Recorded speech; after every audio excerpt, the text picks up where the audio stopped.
परम पूज्य श्री प्रेमानंद जी महाराज, वो रोज सोहनी सेवा करते थे, झाड़ू लगाते थे पूरे वृंदावन में। यत्र तत्र जहां उनका मन करता था उसी कॉलोनी का आज पूरी सफाई करते। सुबह 4 बजे से उनका यही भजन था, यही संध्या थी, यही नाम जप था। सोहनी लेते और लेकर के बुहारते पूरे मार्ग को। और हमारी आपकी तरह नहीं जोर जोर से, नहीं, धीमे धीमे। उनके मन में यह भाव था कि वृंदावन श्री प्रिया प्रियतम का ही स्वरूप है, इनके प्रति मैं रोष नहीं करूंगा, धीमे धीमे। और जब बुहारते थे तो अपने नेत्रों से ध्यान पूर्वक ब्रज की रज को देखते थे। कहीं कोई चिन्ह दिख जाए, कहीं किशोरी जी के चरण रज दिख जाए, कहीं ठाकुर जी के चरण दिख जाए। करते करते जब वर्षों बीत गए, किशोरी जी के मन में भाव आया, हम नित्य रास के लिए वृंदावन में जाते हैं और पूरे वृंदावन को सुव्यवस्थित महात्मा करके रखते हैं, और इनकी एक ही अभिलाषा है कि हमारे चरण चिन्ह इनको दिख जाएं। तो एक दिन किशोरी जी ने उनको अपने चरण चिन्ह का दर्शन कराया। वो चरण चिन्ह देख करके उनके मन में विश्वास हो गया कि हे श्यामा जो चरण चिन्ह है, इसका मतलब चरण भी है, और चरण है तो मतलब आप भी हो। जब चरण चिन्ह तक ले ही आई हो तो आप अपने दर्शन भी करा दो। अब अगली उनकी स्थिति हो गई कि अब चरण चिन्ह नहीं, अब तो प्रत्यक्ष किशोरी जी को देखना। लेकिन हमारे ब्रज की एक परंपरा है कि जब तक किशोरी जी की सखियां अनुमति नहीं देंगी ना, तब तक किशोरी जी के दर्शन नहीं हो सकते। इसलिए ललिता जी को मनाओ, विशाखा जी को मनाओ, यमुना जी को मनाओ, गोपेश्वर महादेव को मनाओ। सखियां जब रीझ जाएंगी तब किशोरी जी से मिलना होगा। वृंदावन रस अलग है। अभी हम 15 तारीख से जो कथा करने वाले हैं वो वृंदावन रस के ही ऊपर है। 15 से लेकर के 18 अप्रैल तक गांधी धाम कच्छ गुजरात में, जहां पर वृंदावन रसामृत पद लिखा गया, वहां उस कथा को आप लाइव सुनना। उसमें वृंदावन रस की ज्यादा चर्चा करेंगे। तो जब तक ललिता विशाखा आदि सखियां अनुमति नहीं देती तब तक किशोरी जी के दर्शन नहीं होते। लेकिन किशोरी जी तो चाहती हैं कि उनको दर्शन दें। तो एक दिन किशोरी जी ने रास करते करते अपना नूपुर वहीं छोड़ दिया, और नूपुर छोड़ करके किशोरी जी निकुंज में चली गई। आप सुबह सुबह जब सोहनी करने आए तो आपको वो नूपुर मिला, और नूपुर देख करके वो आनंदित हो गए। इतना सुंदर नूपुर, ऐसी सुंदर उसकी कलाकृति, इतना हल्का उसका वजन, इतना सुंदर उसका स्वरूप।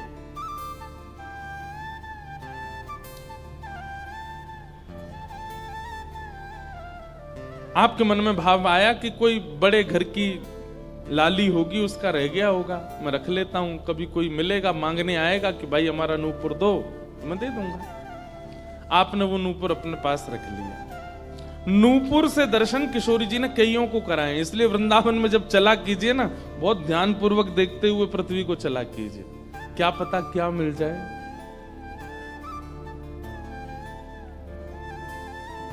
सूरदास जी को भी नूपुर से ही दर्शन हुए किशोरी जी के, और आज इन महापुरुष को भी हो रहे हैं। मुझे नाम स्मृति में नहीं आ रहा है, शायद संभवतः श्याम चरण दास जी नाम था।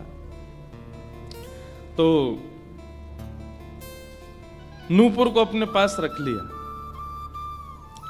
किशोरी जी का नियम है कि जब रास में जाती हैं तो सब सखियां उनका श्रृंगार करती हैं, और एक एक श्रृंगार जो उन्होंने धारण किया है वो लिख लेती हैं। कानन में कुंडल पहने हैं, गले में ये हार पहना है, उसके ऊपर मोतिन की माला पहनी है, फिर गुंजा माला पहनी है, फिर नवलखा के हार पहने, हाथन में इतने कड़ूला पहने हैं, पैरन में पाजे। क्यों? बोले रास में श्याम सुंदर आते हैं, पता ना काचोरी करके भाग जाएं। अगर एक कम रह जाए तो फिर ठाकुर जी की शामत कहाँ है, हमारी श्री जी का श्रृंगार बताओ। इसलिए सब सखियां जो हैं किशोरी जी के सिर से लेकर नख तक एक एक श्रृंगार को लिख लेती हैं पहले, रास में भेजने से पहले। और फिर रास में आने के बाद, रास से आने के बाद फिर सब सखियां एक एक श्रृंगार, एक बोलेगी हाँ भाई कानन में ये कुंडल हैं, सिर पर ऐसा सुंदर वो है, गले में ऐसी माला है, हाथन में कड़ूला, पामन में ये 2 पाजेब हैं, सब गिनती करो। और एक एक करके उतारती जाती सखियां। आज किशोरी जी के चरणों का एक नूपुर नहीं। शाखा आदि बोली हे श्यामाजू आपका एक नूपुर कहां गया? बोले अरे मो तो पतो ना है, सके नृत्य करते करते रह गए हो वृंदावन में। ललिता विशाखा बोली स्वर्ग के इंद्र के हाथी के दांतों से बना हुआ नूपुर है वो, सामान्य नूपुर नहीं है। आपके ऊपर तो कोटि कोटि ब्रह्मांड वारी वारी जाते हैं किशोरी जी, पर वो नूपुर ठाकुर जी ने आपको भेंट किए हैं, बड़े बहुमूल्य नूपुर हैं। अब किशोरी जी बोली मोए ना पता कहाँ रह गए होगो कहीं पे। किशोरी जी तो मन बना चुकी है ना, दर्शन देना है उनको। तो ललिता विशाखा ने विचार किया कि हम ही जाती हैं, ढूंढ के आती हैं निकुंज में, कहाँ है वृंदावन में। बोले अपने रूप में तो नहीं जाएंगी, तो एक वृद्धा का रूप धारण किया, एक वृद्ध मैया का रूप धारण करके ललिता विशाखा गई और वृंदावन में ढूंढने लगी नूपुर कहाँ है। तभी ढूंढते ढूंढते वो महाराज जी सोहनी कर रहे थे, उनके सामने पहुंची। अरे बाबा हमारी लाली आई सवेरे सवेरे यहाँ पे, और बाके पाम को एक नूपुर रह गयो, तेने देखो। बाबा बोले तुम कौन हो रही? बोले हम पास के गांव की रहवारी, हमारी बहू है वो, और या की लाली है वो, जाको नूपुर रह गयो है। बाबा बोले मैं कैसे पहचान जाऊं कि तुम्हारी ही लाली का नूपुर है? भाई मनचले लोग हैं, बहुमूल्य वस्तु किसी पे देखते हैं तो सब अपना अपना बताते हैं।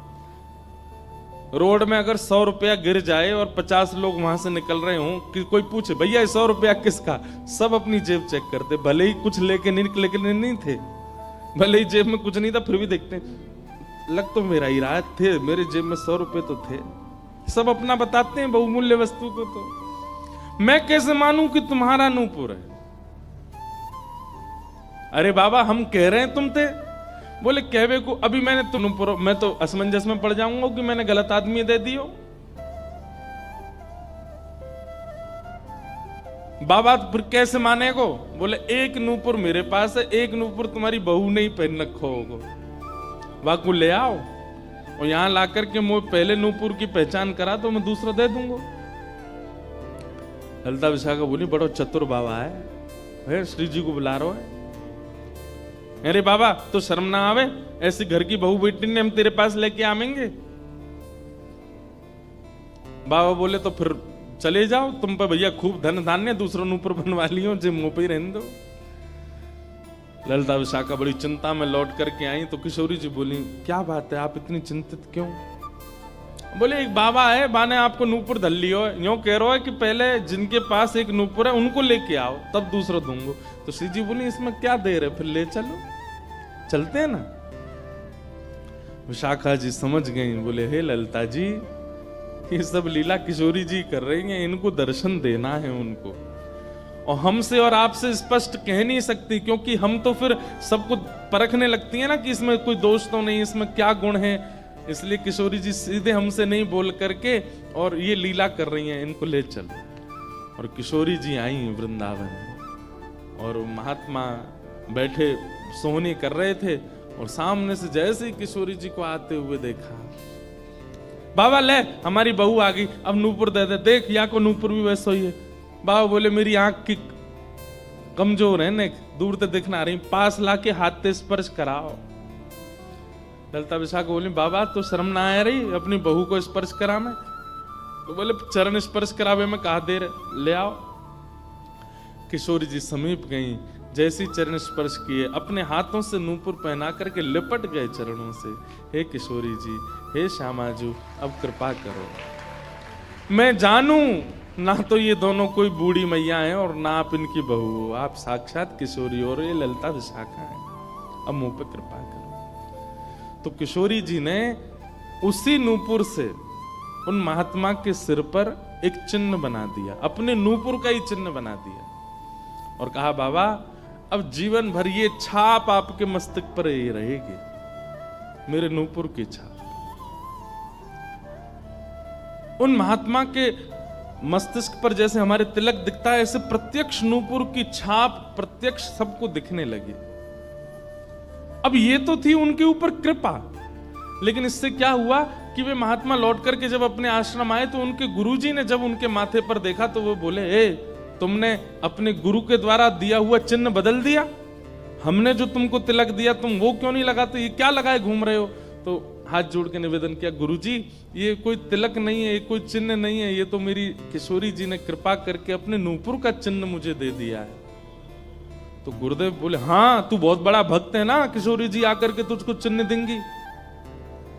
कोई माने नहीं, सब बोले जाओ इसको मिटा के आओ, और जो मैंने तुमको चिन्ह दिया है वो लगाओ।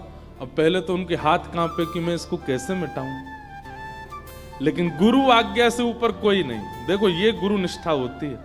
किशोरी जी ने भले ही चिन्ह दिया, लेकिन गुरु आज्ञा है तो ठीक है। गए यमुना जल से सुबह से शाम हो गई मिटाते मिटाते, लेकिन वो चिन्ह मिटा नहीं उनसे। शाम को लौट करके आश्रम आए तो गुरुजी बोले, मैंने तुझे सुबह टोका था ना ये चिन्ह मिटा के आ, तू अभी भी नहीं मिटा रहा। बोले गुरुजी मैंने प्रयास तो बहुत कर लिया लेकिन ये मिट नहीं रहा है। तब भी उनके गुरुजी माने नहीं। अब तो महाराज ये होने लगा कि गुरुजी को इतना क्रोध आ गया कि ये इतना हट कर रहा है कि हमारे द्वारा दिया गया तिलक चिन्ह उसको अस्वीकार करके और ये मनमुखा चिन्ह लगाए घूम रहा है माथे पर। गुरुजी ने सब अपने परिकर के लोगों को बैठा करके पंचायत करी आश्रम में। बोले इसको निकालो, जब हम में श्रद्धा नहीं, हमारे स्वरूप में श्रद्धा नहीं, हमारे तिलक में श्रद्धा नहीं, तो क्यों रहता है यहाँ पे। और रोते रोते बोले गुरुजी मैं सत्य बोल रहा हूं, ये किशोरी जी ने चिन्ह दिया है और मैं खूब प्रयास कर रहा हूं। नहीं तो आप प्रयास कर लीजिए, ये मिट नहीं रहा है। अच्छा अब हमसे चाहता है कि हम तेरे माथे को छू करके मिटाएं। नहीं माने। तब उन्होंने नेत्र बंद करके किशोरी जी का स्मरण किया, हे श्यामा जी मैं किसी को प्रमाणित ये नहीं करवाना चाहता कि आप मुझे मिली हो, पर मेरे गुरु के चित्त में मेरे प्रति अविश्वास आ रहा है, इसके लिए कोई आप लीला करो। तो भगवान के सखा श्री सुबल जी की ये आराधना करते थे। ये जो महापुरुष थे ये ठाकुर जी के सखा सुबल का चिंतन करते थे कि कभी मैं ठाकुर जी से मिलने का मन हो तो सुबल, जैसे भगवान के सखा है ना, तन सुखा मन सुखा धन सुखा मधुमंगल श्रीदामा सुबल, तो ये सुबल का चिंतन करते थे कि सुबल कभी कृपा करेंगे तो मुझे ठाकुर जी से मिला देंगे। ऐसे सखियों का चिंतन करते हैं किशोरी जी के दर्शन करने वाले, और सखाओं का चिंतन करते हैं ठाकुर जी का दर्शन करने वाले। तो ये सुबल का चिंतन करते थे। तो किशोरी जी ने सुबल को बुलाया। सुबल आए, श्यामा जी आज्ञा करो। बोले आपको हमारा एक काम करना है। एक महात्मा पर हमने कृपा करके उसको अपने नूपुर का चिन्ह दिया है और उनके गुरुदेव को विश्वास नहीं हो रहा कि ये चिन्ह हमने दिया है, इसलिए वो आपकी आराधना करते हैं, आपको बहुत बचते हैं। आप जाकर के हमारी तरफ से ये प्रमाण दे दो कि हमने चिन्ह दिया, क्योंकि उस सभा में कई लोग ऐसे हैं जिनको मेरे दर्शन का अधिकार नहीं है और मैं तो जाना चाहती हूं पर ये ललिता विशाखा मुझे जाने नहीं देंगी, इसलिए आप जाकर के वहां प्रमाणित कर दो कि ये चिन्ह मैंने दिया है। तब भगवान के सखा सुबल साक्षात उस आश्रम में प्रकट हो गए और प्रकट होकर के जैसे देखा दिव्य देह, दिव्य तनु, दिव्य तेज निकल रहा है, सबने प्रणाम किया। बोले कि ये आपका परिचय? बोले मैं भगवान का सखा सुबल हूं। देख करके सबने बोले आप कैसे आए? बोले हे गुरुदेव आप अपने शिष्य पर इतने रोष कर रहे हो, ये चिन्ह ये किशोरी जी ने ही इनके माथे पर पधराया है, आप इनके ऊपर नाराज मत हो। अब सुबल प्रमाणित करके चले गए। अब क्या हुआ? गुरु जी को आत्मग्लानि होने लगी। बोले मैं गुरु हूं और मेरे चेला को ठाकुर जी मिल गए, श्री जी मिल गई और मुझे विश्वास नहीं हुआ। तब गुरु जी ने अपने गुरुजनों को, अपने श्रेष्ठ जनों से जाकर के कहा कि मुझसे अपराध बना है। ठीक है, गुरु शिष्य के ऊपर क्रोध कर सकता है, उसका कोई दंड नहीं होता, पर किशोरी जी के द्वारा कृपा की गई, मैंने उस पर प्रश्न चिन्ह उठा दिया, इसका तो मुझे दंड मिलना चाहिए। तब सब रसिक जनों ने विचार किया, बोले इसका क्या दंड दें? तो बोले आप एक काम कीजिए, दंडोत्सव कीजिए। दंडोत्सव। बोले दंडोत्सव में क्या करना है? बोले आज तक जितनी तुम्हारे पास जमा पूंजी है सब संतों की, भक्तों की सेवा में लगा करके और आनंद से सुंदर भंडारा करो, सुंदर नाम संकीर्तन करो, सुंदर अपने घर पर एक उत्सव रखो और उसमें जितने महापुरुष आए सबको दंडवत प्रणाम करते करते सबसे क्षमा मांगो और फिर जब सब तुम्हारा धन संपत्ति अब तक जितनी कमाई वो सब संतों की सेवा में लग जाए, फिर उन संतों से कृपा प्रसादी मांगो कि आप सब मुझे क्षमा कर दो। इस प्रकार से दंडोत्सव करो। तो जिन्होंने ये भाव कहा है उनको ये दंडोत्सव करना है। दंडोत्सव मतलब अब पूरे जीवन की जमा पूंजी तो खर्च नहीं कर पाओगे, पर हाँ पिछले 3-4 साल में जो जमा कर रखा है प्रयास करो उससे। पंढरपुर में वारी जाती हैं, हमें भैया बता रहे थे अपने जो जिनके साथ हम घूम रहे थे कल, कि यहाँ वारी जाती है, यहीं से जाती है श्री पंडरीनाथ भगवान की वारी में इतने सारे वैष्णव जाते हैं, उनकी सेवा में लगा दो। वृंदावन जाके कुछ लगाया, पंढरपुर में लगा दो, गोवर्धन में लगा दो, और सुंदर अपने घर पर एक ठाकुर जी का उत्सव करके किसी श्रेष्ठ को वृंदावन से बुला करके उनका सुंदर संकीर्तन करवाओ, कथा करवाओ, 2-3 दिन का ही कोई उत्सव रखो। इस प्रकार से अपनी वो जमा पूंजी संत वैष्णवों की सेवा में खर्च करके भंडारा करा के जितनों से मिलो सबसे क्षमा मांगो। वारी निकलती है आषाढ़ी एकादशी पर, इतने सारे वैष्णव जाते हैं पंढरपुर दर्शन करने, मार्ग पे खड़े होकर सबको शरबत पिलाओ और जो जो शरबत पिए उससे क्षमा मांगो, मुझे क्षमा कर दो, मुझसे अपराध बना है, मैंने कंठी पहनने के बाद भी मांस का सेवन किया, मैंने मद्य का सेवन किया, मैंने ऐसा किया, ये क्षमा मांगो। असंख्य भक्त एक साथ जब आपको क्षमा करेंगे तब आपका ये अपराध पूर्ण होगा। इसी को कहते हैं दंडोत्सव। तो फिर कथा पूरी करें। वो महाराज जी को सब लोगों ने कहा तुम दंडोत्सव करो, तो उन्होंने कहा ठीक है, मैं अगले 7 दिन के लिए दंडोत्सव करूंगा। ब्रज में जितने भी संत आवेंगे ब्रज की सीमा पर खड़े होकर के सबको माला पहना करके सबको सत्कार के साथ लाया जाए। आश्रम में उनकी रहने की सुंदर व्यवस्था, प्रसाद की व्यवस्था, और नाम संकीर्तन अखंड चले 24 घंटा 7 दिन तक, और खूब भंडारा चले, और जितने महापुरुष आए सबसे क्षमा मांगनी।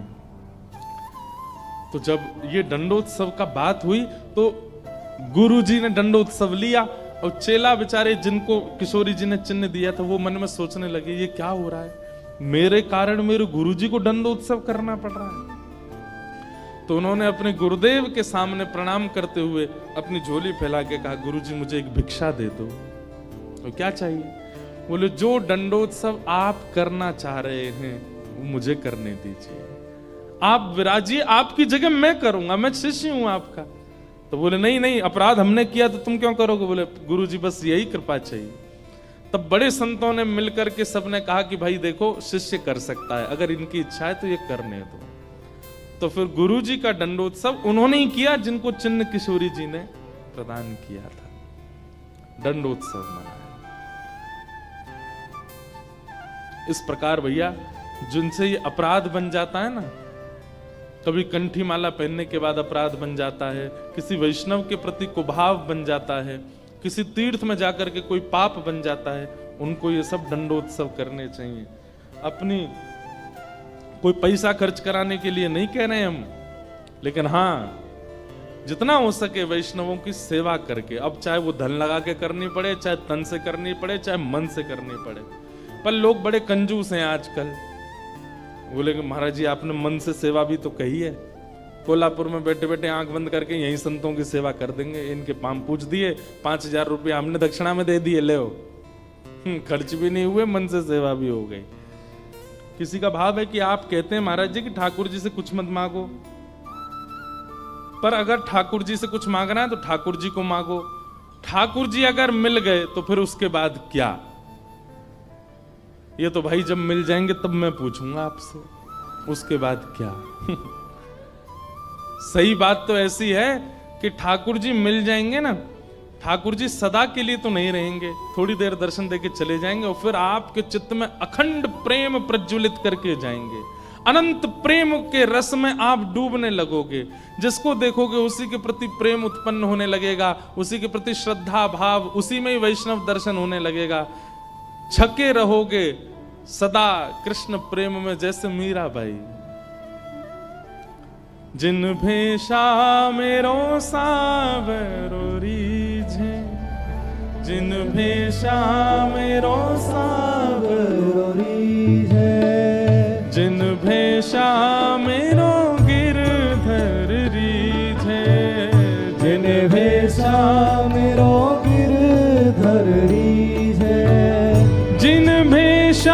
प्यारो विठ्ठल रीझे, वैसा प्यारो विठ्ठल रीझे, सोही भेष धरूंगी हो मैं तो सोही भेष धरूंगी। अरे हाँ मैं तो सोही भेष धरूंगी हो मैं तो सोही भेष धरूंगी। अरे हाँ मैं बैरागन हूँगी, मैं बैरागन ओ बाला,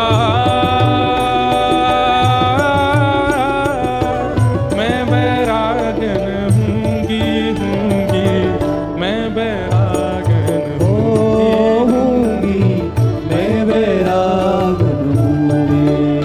ओ प्राण हमारा वहाँ बसत है, प्राण हमारा वहाँ बसत है, प्राण हमारा वहाँ बसत है, प्राण हमारा वहाँ बसत है। ओ यहाँ तो खाली को,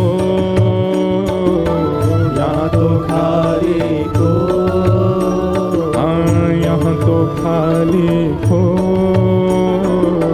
यहाँ तो खाली को।